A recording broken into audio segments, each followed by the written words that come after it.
जही दिन राम जी जनम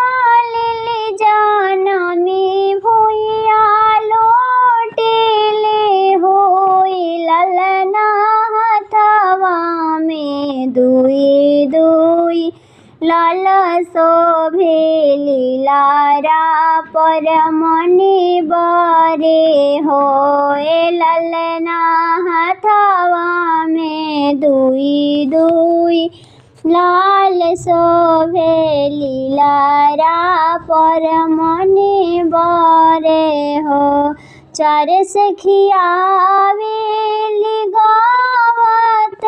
चार सखी बाजावत आवसु हो ललना रथ चढ़ी आवेली के कैया रानी राम जी के देखना हो ललना रथ चढ़ी आवेली के कैया रानी राम जी के देखना राम हमें देखावहु देखी के अपना घर जइबो हो। बोलियत के कई बोले लू बोलाही ना जाने लू हो के कई जब राम जी हुई है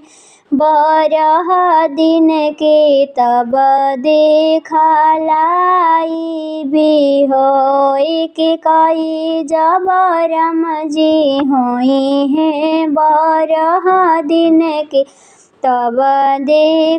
देखलाई बहू। बोलियत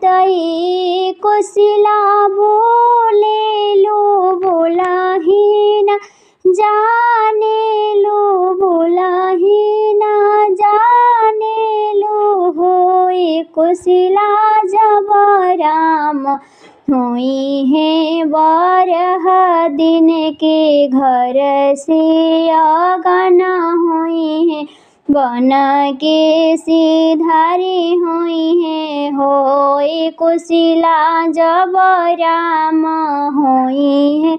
बारह दिन के घर से आंगना हुई है बन के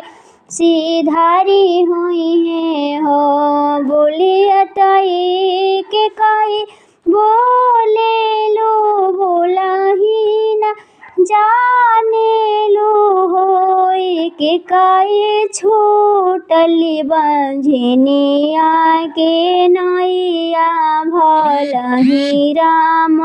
बने जाई है होए के कई छूटली बंझनिया के नैया भलही राम बने जाई है